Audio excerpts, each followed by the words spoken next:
한국 기업이요. 그냥 홍보용 이벤트 아닙니까? 독일 수자원 재단 이사 헬무트 슈미트의 발언이었습니다.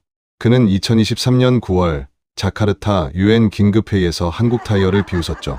카메라 플래시가 터졌고 전 세계 전문가들이 그의 말에 동의했습니다. 실제로 데이터는 명확했습니다. 브카시 지역 300가구 중 50가구가 빗물로 생활하고 전 세계 17개 수자원 NGO가 지원을 거절했으며 가장 가까운 깨끗한 물이 12km 떨어진 곳에 있었습니다. 미국 국제개발처 수자원 전문가였던 저 역시 같은 결론을 내렸죠. 아시아 기업들의 CSR은 그냥 쇼일 뿐이다. 여러분, 그런데 말입니다. 6개월 후 UN 본부에서는 193개국 대표가 기립 박수를 보냅니다. 그리고 1년 뒤엔 전 세계 NGO들이 한국 타이어에 협력을 요청하기 시작했죠. 대체 무슨 일이 벌어진 겁니까? 지금부터 그 놀라운 반전의 순간들을 공개합니다. 그 전에 잠깐 좋아요와 구독 버튼을 꼭 눌러주시면 영상 제작에 아주 큰 힘이 됩니다. 그럼 바로 시작하겠습니다. 제 이름은 제임스 앤더슨입니다. 미국 국제개발처 수자원 프로그램 총괄 책임자. 경력 28년. 아프리카에서 우물을 팠고 중동에서 정수 시스템을 설치했으며 동남아에서 댐 프로젝트를 검토했습니다. 총 74개 프로젝트였죠. 물 전문가로서 저는 한 가지 확신이 있었습니다. 아시아 기업들의 CSR은 쇼라는 것. 화려한 시작, 엉망인 끝. 사진 찍고 떠나는 일회성 이벤트. 그게 제가 본 현실이었습니다. 아버지도 같은 말을 했습니다. 제임스, 아시아 기업들 믿지 마라. 30년 봤지만 진심인 곳은 없었어. 아버지는 글로벌 건설사에서 일했습니다. 수많은 아시아 기업 프로젝트를 지켜봤죠. 저는 아버지 말을 믿었습니다. 그런데 할아버지는 달랐습니다. 제 책상 서랍에는 할아버지가 남긴 낡은 수첩이 있습니다. 1953년 한국전쟁 당시 작성된 것이죠. 할아버지는 미 육군 공병대 장교였습니다. 한국에서 다리를 복구하고 우물을 팠던 분이었습니다. 전쟁이 끝난 뒤에도 한국에 남았습니다. 5년간이나요. 왜 그렇게까지 하셨어요? 제가 어렸을 때 물었던 기억이 납니다. 한국 사람들은 달랐단다.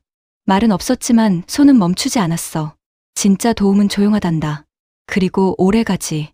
아버지는 할아버지를 이해하지 못했습니다. 아버지는 너무 순진하셨어. 70년 전 얘기야. 지금은 다르다고. 저도 아버지 편이었습니다. 그게 2023년 9월까지의 제 생각이었습니다. 그날 자카르타 UN 수자원 긴급회의가 있었습니다. 저는 옵저버로 참석했죠. 회의는 짧았습니다. 인도네시아 브카시 지역 엘니뇨로 극심한 가뭄. 전 세계 NGO들이 지원을 거절했고 결국 한국타이어라는 회사가 나섰습니다. 회의실을 나서며 독일 재단 이사가 비웃었던 게 기억납니다. 타이어 회사가 물? 3개월이면 포기할 걸. 저도 속으로 동의했습니다. 저는 그날 밤 호텔로 돌아와 책상 서랍을 열었습니다. 할아버지가 남긴 낡은 수첩이 있었습니다. 1953년 한국전쟁 당시 작성된 것이었죠. 진짜 도움은 조용하다. 그리고 오래간다. 할아버지는 미 육군 공병대 장교였습니다. 한국에서 다리를 복구하고 우물을 팠던 분이었죠. 전쟁 후에도 한국에 남아 5년간 재건 작업을 도왔습니다. 아버지는 할아버지를 이해하지 못했습니다. 아시아 기업들, 그냥 쇼하는 거야. 사진 찍고 떠나지. 아버지는 글로벌 건설사에서 30년 일했습니다. 아시아 기업들의 CSR 활동을 수없이 봤죠. 대부분 일회성이었습니다. 저 역시 아버지 말이 맞다고 생각했습니다. 2주 뒤, 저는 인도네시아행 비행기에 올랐습니다. UN 요청이었습니다. 브카시 프로젝트 중간 점검. 12시간 비행이었죠. 비행기 안에서 저는 자료를 다시 펼쳤습니다. 한국 타이어, 본사 대전, 글로벌 7위 타이어 제조사, 9개국 생산기지 보유. 그런데 이상했습니다. CSR 보고서가 127페이지였습니다. 보통 기업들은 20페이지 내외인데 말이죠. 더 이상한 건 사진이 거의 없었다는 겁니다. 대신 데이터였습니다. 수질 분석표, 지하 수위 변화 그래프, 펌프 효율 계산식. 뭔가 다르긴 한데 저는 중얼거렸습니다. 창밖으로 새벽해가 떠올랐습니다. 12시간 후 인도네시아 땅을 밟았을 때 저는 아직 몰랐습니다. 제 인생에서 가장 큰 깨달음을 얻게 될 거라는 걸 말이죠. 수카르노하타 공항은 후덥지근했습니다. 입국장을 나서자 30대 중반의 한국 남성이 명함을 건넸습니다. 김태현입니다. 한국타이어 인도네시아 CSR 담당입니다. 악수는 짧았습니다. 미소도 없었죠. 전형적인 한국 비즈니스 스타일이었습니다. 저는 속으로 생각했습니다. 역시 의무적으로 하는 거구나. 공항에서 브카시까지는 차로 2시간 거리였습니다. 김태현 씨는 말이 없었습니다. 저 역시 침묵했죠. 창밖으로 자카르타 외곽 풍경이 지나갔습니다. 그런데 이상한 점을 발견했습니다. 조수석 옆 서류 가방에서 서류 한 장이 삐져나와 있었습니다. 브카시 지역 수질 분석표였는데 날짜가 2022년 4월이었습니다. 1년 반 전이었죠. 저기, 이 자료는 프로젝트 사전 조사입니다. 김태현 씨가 짧게 답했습니다. 1년 반 전부터요? 2년입니다. 정확히는 23개월 전부터 시작했습니다. 저는 할 말을 잃었습니다. 보통 기업 CSR은 결정부터 실행까지 3개월이었습니다. 그런데 2년 사전 조사라니. 차는 포장구로를 벗어났습니다. 비포장길이 시작됐고 먼지가 차창을 덮었습니다. 30분쯤 달렸을 때 작은 마을이 나타났습니다. 브카시였습니다. 집들은 낡았고 길은 갈라져 있었습니다. 아이들이 빈 물통을 들고 뛰어다녔죠. 그런데 저는 멈춰섰습니다. 마을 중앙에 거대한 구조물이 있었으니까요. 높이 8m, 폭 6m의 물탱크였습니다. 파란색으로 칠해진 철제 구조물이었는데 마을 전체가 한눈에 들어오는 위치에 세워져 있었습니다. 저게 전부입니까? 제가 물었습니다. 아닙니다. 김태현 씨가 앞으로 걸었습니다. 물탱크 뒤쪽으로 가자 더 놀라운 광경이 펼쳐졌습니다. 지하 3m 깊이에 콘크리트 구조물이 있었습니다. 4대의 워터펌프가 작동 중이었고 파이프 라인이 거미줄처럼 연결돼 있었죠. 지하 수층까지 87m입니다. 펌프 4대가 교대로 작동하면서 하루 12,000리터를 끌어올립니다. 6단계 정수 시스템을 거쳐 물탱크로 올라갑니다. 한국타이어 현장 기술자가 설명했습니다. 저는 무릎을 꿇고 펌프를 살펴봤습니다. 독일제였습니다. 그런데 제어 시스템은 한국제였죠. 이건 자동화 시스템 아닙니까? 맞습니다. 지하 수위를 실시간 모니터링합니다. 수위가 일정 수준 이하로 떨어지면 펌프가 자동으로 멈춥니다. 지하수 고갈을 방지하는 겁니다. 제 등에서 식은땀이 흘렀습니다. 이건 단순한 물 공급이 아니었습니다. 지속 가능한 시스템이었죠. 비용이 펌프 4대, 물탱크 1기, 정수 시스템, 배관 공사 전체 총 23만 달러입니다. 저는 계산기를 꺼냈습니다. 유럽 NGO가 같은 시스템을 설치하면 최소 40만 달러였습니다. 거의 절반 가격이었죠. 어떻게 이 가격에 한국타이어 인도네시아 공장에서 필요한 부품들을 대량 구매합니다.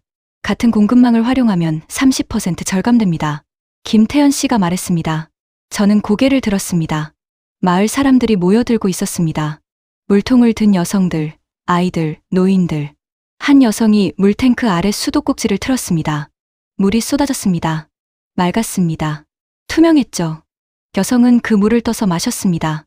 그리고 울었습니다. 저는 그 순간을 지켜봤습니다. 독일 재단이라면 현수막을 걸었을 겁니다.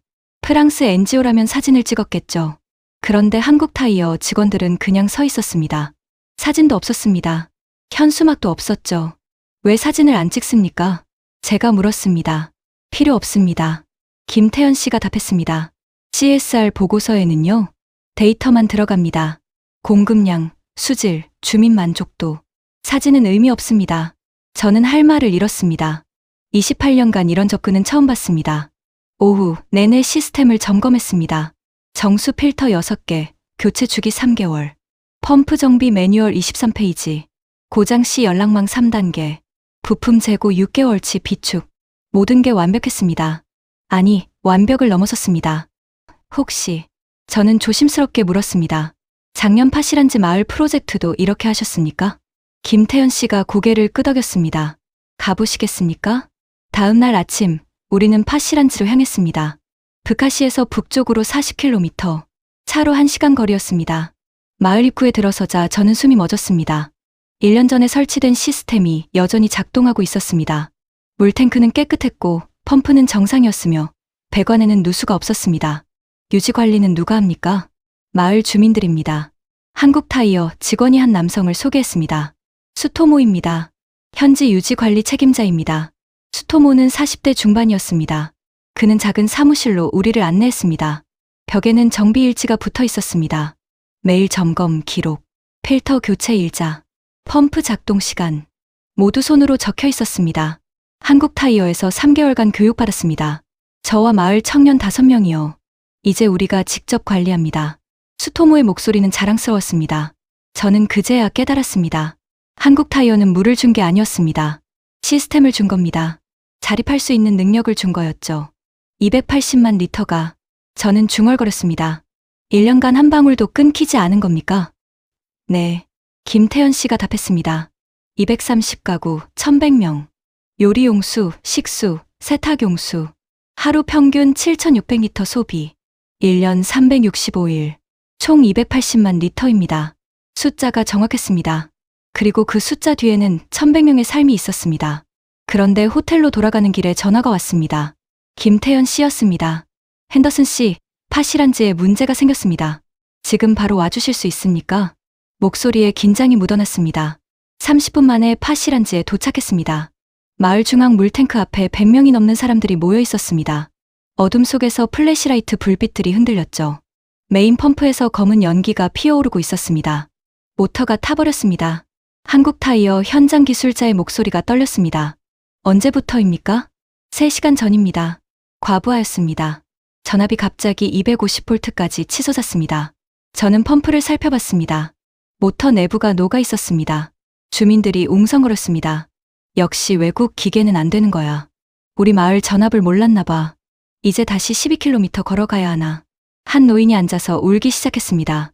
일주일만이라도 좋았는데. 일주일만이라도 깨끗한 물 마시게 해줘서 감사했어. 제 가슴이 무너졌습니다. 김태현 씨는 침착했습니다. 아니, 침착한 척하고 있었습니다. 그의 주먹이 떨리고 있었으니까요. 수토모 씨, 그가 현지 관리자를 불렀습니다. 예비 펌프가 있습니다. 기억하십니까? 하지만 그건 6개월 뒤를 위한.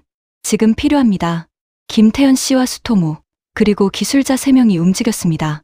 창고에서 예비 펌프를 꺼냈습니다. 배관을 연결하고 전압 안정기를 추가로 설치했습니다. 1시간 30분이 걸렸습니다. 모두가 숨을 죽이고 지켜봤습니다. 김태현 씨가 스위치를 눌렀습니다. 윙소리가 났습니다. 펌프가 돌아가기 시작했습니다. 5초, 10초, 30초. 물탱크 위쪽에서 물소리가 들렸습니다. 나왔어요. 한 아이가 소리쳤습니다. 수도꼭지에서 물이 쏟아졌습니다. 사람들이 환호했습니다. 아까 울던 노인이 김태현 씨 손을 잡았습니다. 고맙습니다. 포기하지 않아줘서. 김태현 씨가 고개를 숙였습니다. 다음 주에 정식 모터 들어옵니다. 그때까지 이 펌프로 버텨야 합니다. 하루 사용량을 20% 줄여주십시오. 주민들이 고개를 끄덕였습니다. 저는 그날 밤 호텔로 돌아와 보고서를 쓰기 시작했습니다. 그런데 손이 떨렸습니다. 28년 경력, 74개 프로젝트. 저는 정말 아무것도 몰랐던 겁니다. 위기가 왔을 때 포기하지 않는 것, 예비 시스템을 준비해두는 것, 현지인과 함께 해결하는 것. 그게 진짜 지속 가능성이었습니다. 할아버지 목소리가 들리는 것 같았습니다. 진짜 도움은 조용하다. 그리고 오래 간다. 보고서를 제출한 지 3일 뒤였습니다. 이메일이 쏟아졌습니다. 독일 수자원 재단 이사 헬무트 슈미트로부터였습니다. 핸더슨, 자네 제정신인가? 타이어 회사가 물 전문가보다 낫다고? 28년 경력이 이렇게 쉽게 무너지나? 프랑스 NGO 대표도 가세했습니다. 한국 기업 홍보에 이용당한 것 같군요. 실망입니다. 심지어 제 상사인 국제개발처 부처장도 전화를 걸어왔습니다. 제임스, 너무 감정적으로 쓴 거 아닌가? 데이터는 좋은데 톤이 이상해. 다시 써. 저는 책상에 앉아 머리를 감쌌습니다. 뭐가 잘못된 걸까요?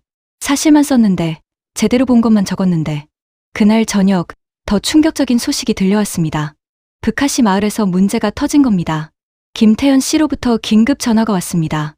핸더슨 씨, 주민들이 물 사용을 거부하고 있습니다. 뭐라고요? 마을 원로 3명이 주민들을 선동하고 있습니다. 한국 기업을 믿을 수 없다고.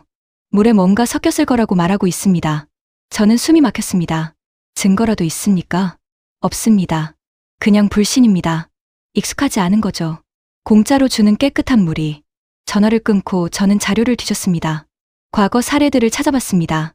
2018년 아프리카 케냐. 유럽 기업이 설치한 정수 시스템. 6개월 만에 고장. 부품 없어서 방치. 2020년 방글라데시. 일본 NGO 우물 파기 프로젝트. 1년 뒤 수질 오염.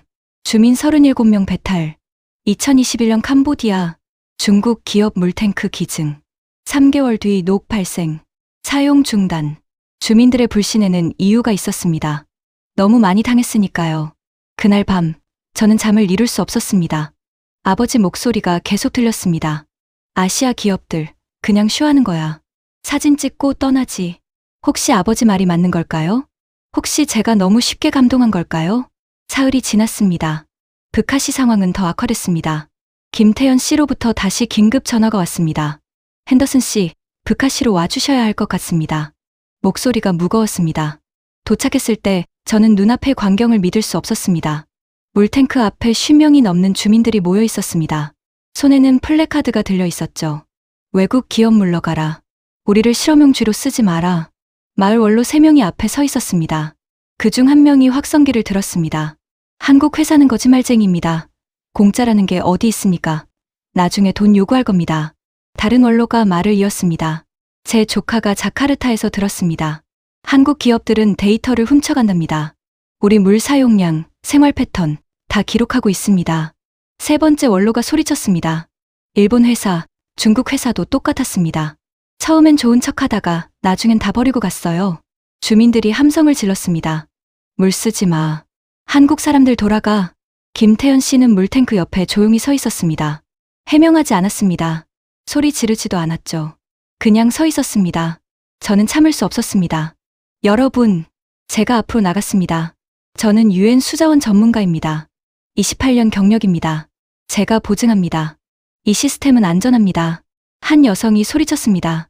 당신도 한국 회사 편이잖아요. 돈 받았죠? 아닙니다.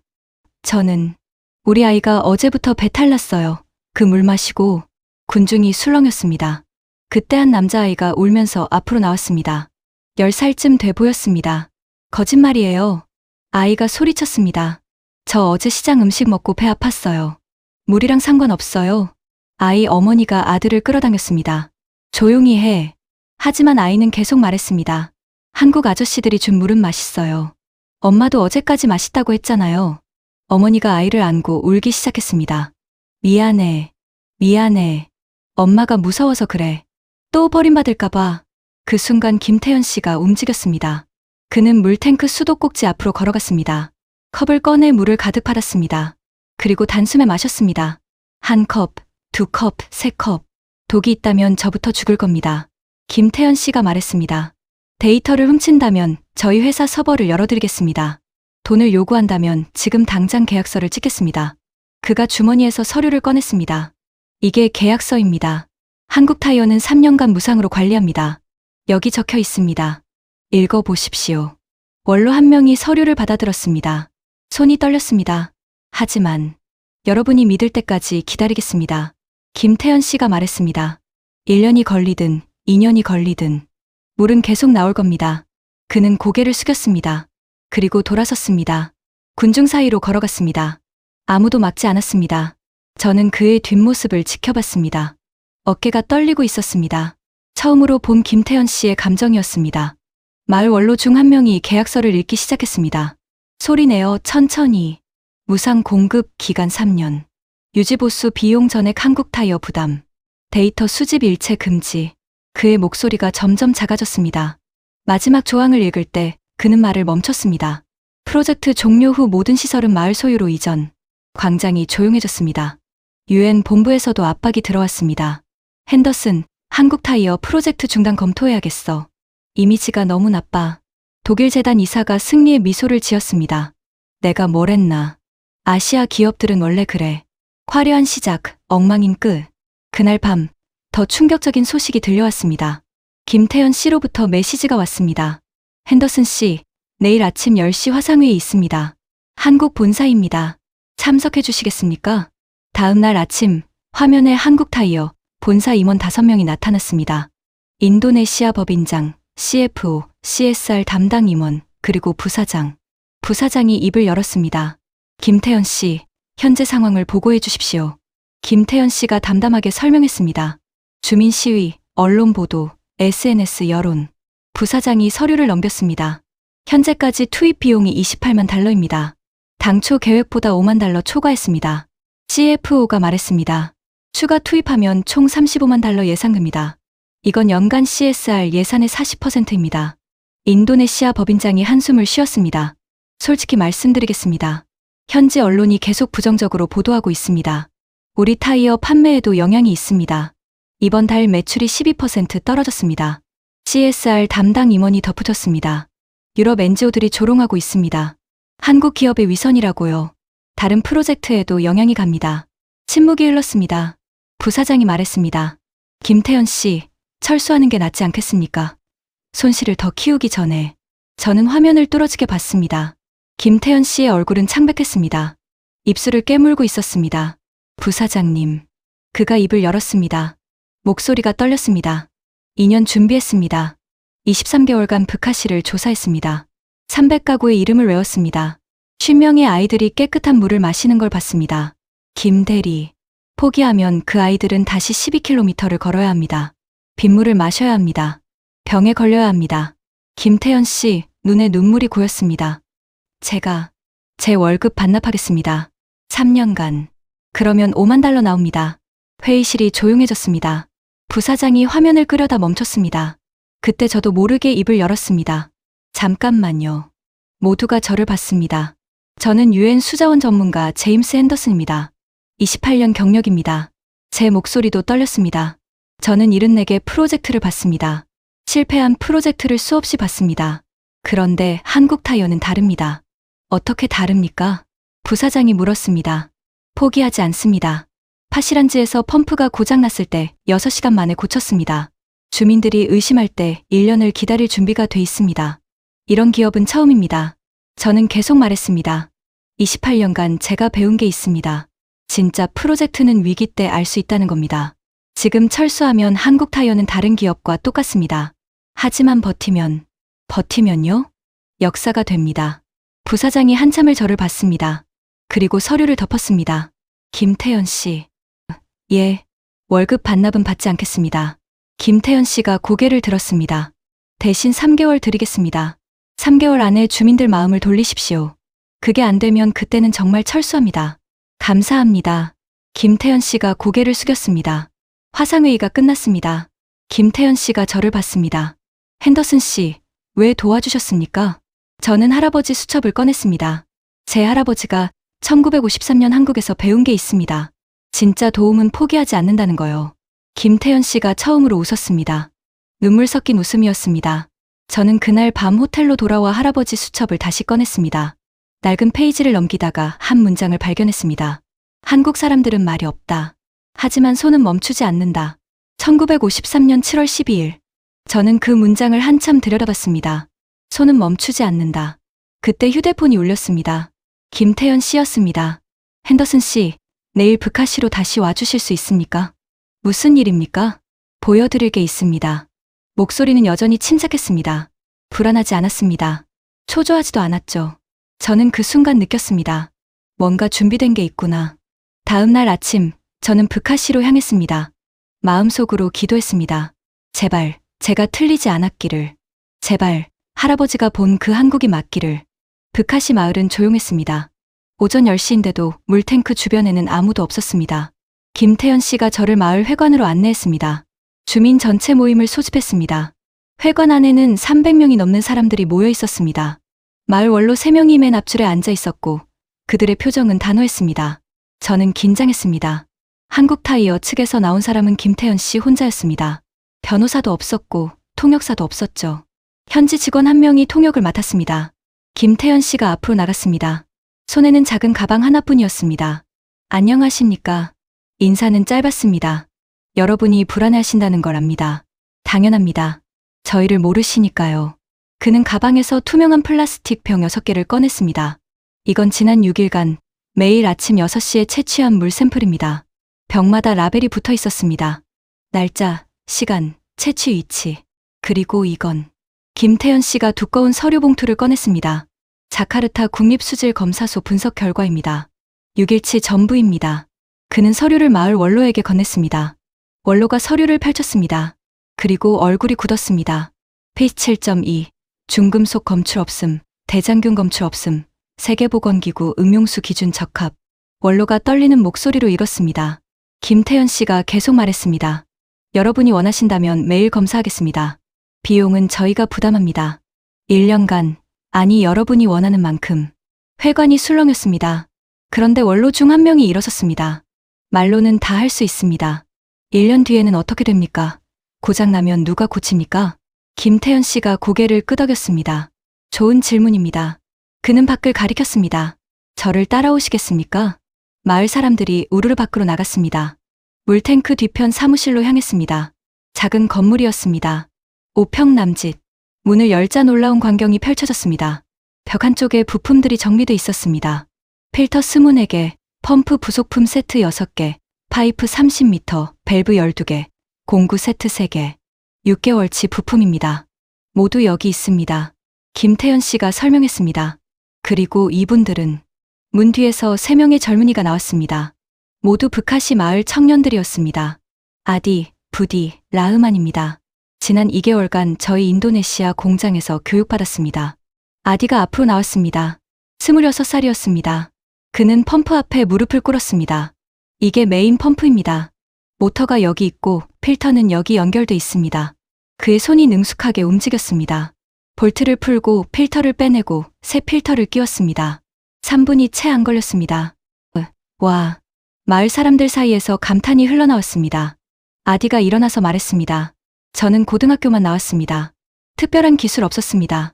하지만 한국 타이어에서 배웠습니다. 이제 저희 셋이서 모든 걸 관리할 수 있습니다. 부디가 말을 이었습니다. 급여도 받습니다. 월 200만 루피아. 한국 타이어가 3년간 보장했습니다. 200만 루피아. 인도네시아 평균 임금의 1.5배였습니다. 저는 계산했습니다. 3명, 3년, 월 200만 루피아. 총 2억 1600만 루피아. 약 1만 4천 달러. 한국 타이어는 일자리를 만든 겁니다. 김태현 씨가 다시 말했습니다. 그리고 한 가지 더. 그는 휴대폰을 꺼냈습니다. 화면에는 앱이 하나 떠 있었습니다. 실시간 모니터링 시스템입니다. 수질, 수량, 펌프 상태 모두 여기서 확인됩니다. 화면을 넘기자 그래프가 나타났습니다.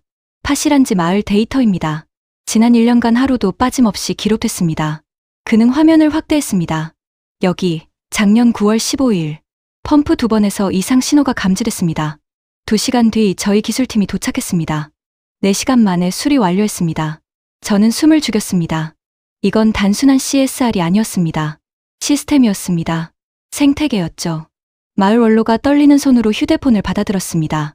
한참을 화면을 들여다보더니 고개를 숙였습니다. 죄송합니다. 그의 목소리가 갈라졌습니다. 저희가 너무 의심했습니다. 김태현 씨가 고개를 저었습니다. 아닙니다. 당연한 겁니다. 저희가 증명해야 했습니다. 그때였습니다. 마을 뒤편에서 한 여성이 달려왔습니다. 숨을 헐떡이며 소리쳤습니다. 물이 나와요. 깨끗한 물이. 사람들이 물탱크로 달려갔습니다. 한 아이가 수도꼭지를 틀었습니다. 물이 쏟아졌습니다. 투명하고 차갑고 깨끗한 물. 첫 번째 여성이 물을 받아 마셨습니다. 그리고 울기 시작했습니다. 두 번째, 세 번째 사람이 물을 마셨습니다. 모두 울었습니다. 저는 그 광경을 멀리서 지켜봤습니다. 28년간 74개 프로젝트를 봤지만 이런 건 처음이었습니다. 사람들이 김태현 씨에게 달려갔습니다. 악수를 청했고 어깨를 두드렸고 감사하다고 말했습니다. 김태현 씨는 여전히 침착했습니다. 미소를 지었지만 사진을 찍지는 않았습니다. 박수를 받았지만 연설하지 않았죠. 그냥 조용히 서 있었습니다. 저는 그때 깨달았습니다. 할아버지 말이 맞았습니다. 진짜 도움은 조용하다. 그리고 오래 간다. 그날 저녁 저는 긴급 이메일을 보냈습니다. 독일 재단, 프랑스 NGO, UN 본부, 제 상사. 제목은 간단했습니다. 브카시 프로젝트 재평가 요청. 그리고 저는 썼습니다. 우리가 틀렸습니다. 한국 타이어는 물을 준 게 아닙니다. 미래를 준 겁니다. 제 이메일이 발송되고 12시간이 지났습니다. 아침 7시 휴대폰이 울렸습니다. UN 수자원 담당관이었습니다. 핸더슨, 긴급 화상회의 소집됐네. 1시간 뒤 참석하게. 목소리가 달랐습니다. 냉소가 사라졌죠. 화상회의에는 17개국 대표가 참석했습니다. 독일 재단, 프랑스 NGO, 스위스 적십자, 네덜란드 수자원공사. 모두 쟁쟁한 조직들이었습니다. 제가 브카시 현장 영상을 틀었습니다. 물탱크, 펌프 시스템, 정수 과정, 실시간 모니터링 앱, 현지 청년 교육. 5분짜리 영상이었습니다. 회의실은 조용했습니다. 영상이 끝나자 독일 재단 이사가 입을 열었습니다. 비용이 얼마라고 했나? 23만 달러입니다. 불가능한 가격이군. 가능합니다. 한국 타이어는 인도네시아에 공장이 있습니다. 같은 공급망을 활용했습니다. 프랑스 NGO 대표가 물었습니다. 유지 보수는 누가 하나? 현지 청년 3명입니다. 2개월 교육받았고 3년 급여 보장받았습니다. 급여까지? 네. 월 200만 루피아. 총 1만 4천 달러입니다. 스위스 적십자 담당자가 계산기를 두드렸습니다. 초기 투자 23만 달러, 3년 인건비 1만 4천 달러, 총 24만 4천 달러. 우리가 같은 걸 하려면 최소 45만 달러입니다. 제가 답했습니다. 거의 절반 가격이군요. 네덜란드 수자원공사 대표가 중얼거렸습니다. 그때 유엔 담당관이 말했습니다. 파실한지는 어떻습니까? 1년 지났다고 했죠? 여전히 작동 중입니다. 280만 리터, 한 방울도 끊기지 않았습니다. 회의실이 술렁였습니다. 독일 재단 이사가 카메라를 껐습니다. 30초쯤 지났을까요? 다시 켜졌을 때 그의 얼굴은 붉었습니다. 핸더슨, 자네 보고서. 내가 너무 성급했네. 미안하네. 저는 고개를 저었습니다. 저도 처음엔 의심했습니다. 당연한 겁니다. 회의는 2시간 계속됐습니다. 결론은 명확했습니다. 유엔 수자원 담당관이 선언했습니다. 한국타이어 브카시 프로젝트를 2024년 모범 사례로 지정합니다. 전 세계에 공유하겠습니다. 그날 오후 더 큰 일이 벌어졌습니다. 인도네시아 환경부 장관이 브카시를 방문한 겁니다. 장관은 물탱크 앞에서 연설했습니다. 한국타이어는 우리에게 물을 준 게 아닙니다. 존엄을 준 겁니다. 스스로 살아갈 힘을 준 거죠. CNN 인도네시아가 보도했습니다. 타이어 회사가 만든 기적, 브카시의 생명수가 흐르다. BBC 아시아가 후속 보도했습니다.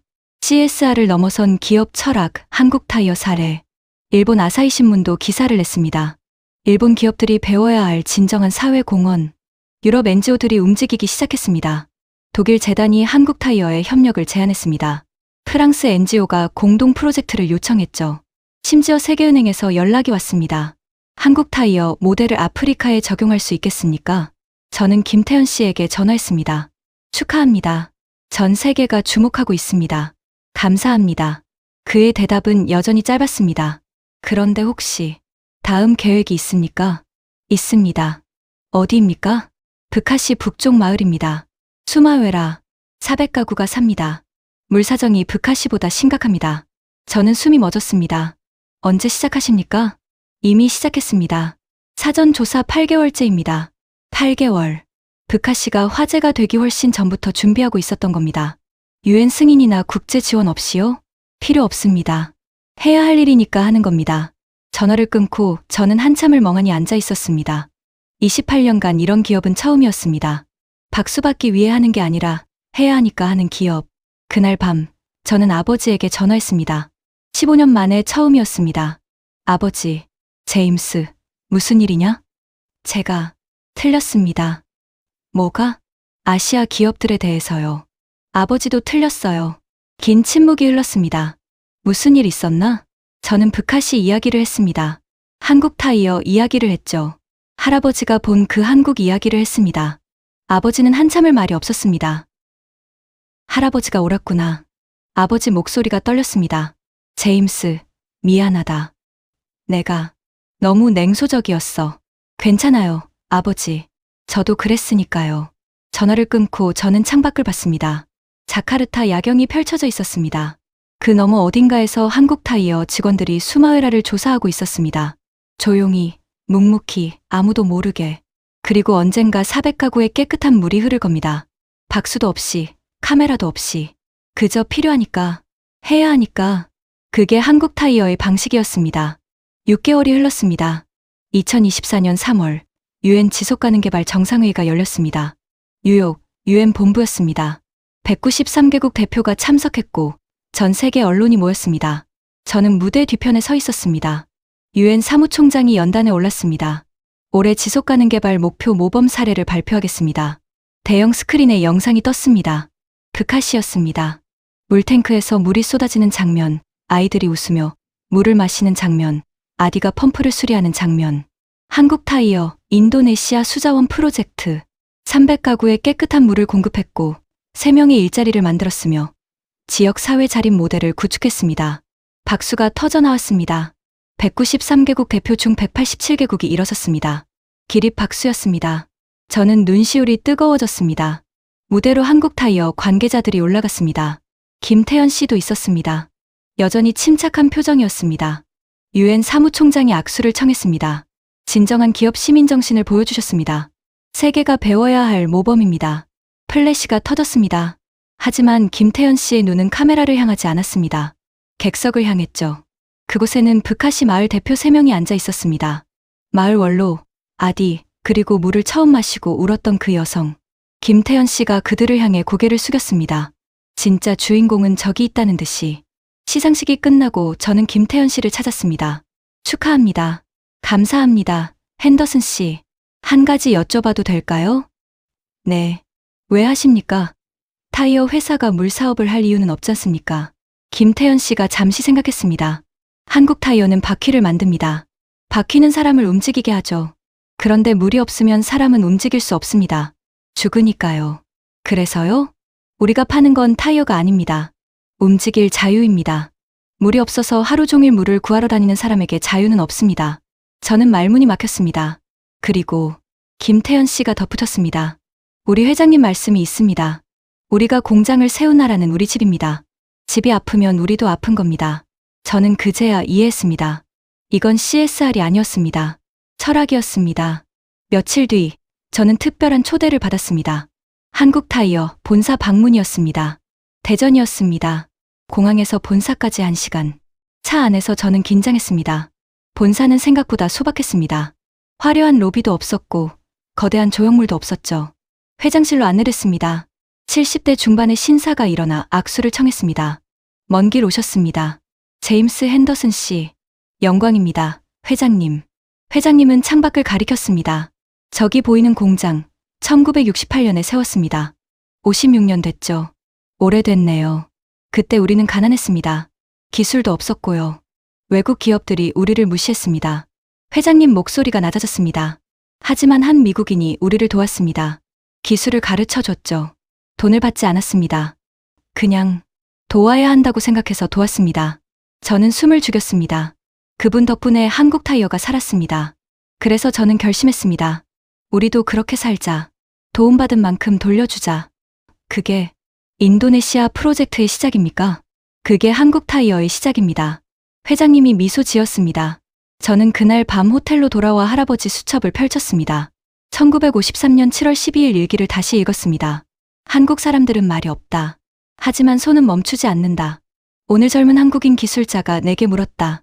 어떻게 하면 미국 기술을 배울 수 있냐고. 나는 가르쳐줬다. 공짜로. 이 친구는 언젠가 큰일을 할 것 같다. 이름은 김영삼. 27살. 저는 떨리는 손으로 계산했습니다. 1953년 27살이면 지금 98살. 설마. 다음 날 아침 저는 김태현 씨에게 전화했습니다. 혹시 회장님 성함이? 네, 김영삼입니다. 세상이 멈췄습니다. 할아버지가 도운 그 청년이 70년 뒤 인도네시아에서 물을 주고 있었습니다. 받은 도움을 갚고 있었던 겁니다. 70년에 걸쳐서. 저는 그날 하루 종일 울었습니다. 일주일 뒤 저는 브카시를 다시 찾았습니다. 마지막 방문이었습니다. 물탱크는 여전히 깨끗했고 아이들은 여전히 웃고 있었습니다. 아디가 저를 반겼습니다. 핸더슨 씨, 보여드릴 게 있습니다. 그가 저를 마을 입구로 안내했습니다. 작은 표지판이 세워져 있었습니다. 브카시 희망수자원센터. 2023년 9월 설립. 한국타이어 후원. 마을 주민 자립관리. 아래쪽에 작은 글씨가 있었습니다. 진짜 도움은 조용하다. 그리고 오래간다. 제가 번역해달라고 했던 할아버지 글귀였습니다. 김태현 씨가 새긴 거였죠. 저는 무릎을 꿇었습니다. 그리고 땅에 손을 댔습니다. 할아버지, 당신이 옳았습니다. 한국 사람들은 멈추지 않았습니다. 70년이 지나도 손을 멈추지 않았어요. 그날 밤, 저는 할아버지에게 편지를 썼습니다. 실제로 보낼 수는 없는 편지였죠. 할아버지는 10년 전에 돌아가셨으니까요. 하지만 쓰고 싶었습니다. 할아버지께. 손자 제임스입니다. 저는 28년간 개발 전문가로 일했습니다. 74개 프로젝트를 봤죠. 하지만 진짜 도움이 뭔지 몰랐습니다. 할아버지가 1953년 한국에서 본 것을 이제야 이해합니다. 말없이 일하는 사람들. 받은 것을 70년 뒤에도 갚는 사람들. 박수받기 위해서가 아니라 해야 하니까 하는 사람들. 할아버지, 저도 이제 압니다. 진실은 조용합니다. 하지만 반드시 승리합니다. 세대를 뚫고 흐릅니다. 사랑하는 손자 제임스 올림. 다음 날 저는 인도네시아를 떠났습니다. 비행기 창밖으로 북카시가 보였습니다. 작은 마을, 파란 물탱크, 그리고 움직이는 사람들. 저 아래 300가구가 오늘도 깨끗한 물을 마시고 있었습니다. 내일도, 모레도, 1년 뒤에도. 조용히, 하지만 확실하게. 그게 한국타이어의 방식이었습니다. 그게 진짜 도움이었습니다. 비행기가 구름 위로 올라갔습니다. 저는 창밖을 보며 미소 지었습니다. 할아버지, 저는 이제 압니다. 진짜 강한 건 조용한 겁니다. 진짜 오래가는 건 보이지 않는 겁니다. 그리고 진짜 아름다운 건 아무도 보지 않을 때도 하는 겁니다. 한국타이어처럼, 할아버지처럼. 여러분, 오늘 이야기 어떠셨습니까? 미국 출신 국제 전문가 제임스 핸더슨이 28년간 숨겨진 진짜 도움의 의미를 마주하는 이야기였습니다. 할아버지는 1953년 한국에서 진실을 알고 있었고, 아버지는 30년간 아시아 기업을 오해했으며, 손자는 2024년 인도네시아에서 마침내 깨달았죠. 세대에 걸친 여정 끝에 한국 기업의 품격과 조용한 힘이 세계를 감동시켰습니다. 진짜 도움은 조용하지만 반드시 오래 간다는 것, 그리고 받은 만큼 돌려주는 것이 가장 아름다운 철학이라는 것을 우리는 오늘 다시 한번 확인했습니다. 이 이야기가 여러분의 가슴을 뜨겁게 했다면 댓글창에 자랑스런 대한민국을 남겨주세요. 여러분의 댓글 하나하나가 대한민국을 응원하는 힘이 됩니다. 다음에는 더 감동적이고 더 뜨거운 이야기로 여러분을 찾아뵙겠습니다. 구독과 좋아요, 알림 설정까지 부탁드립니다. 감동사연 저장소였습니다.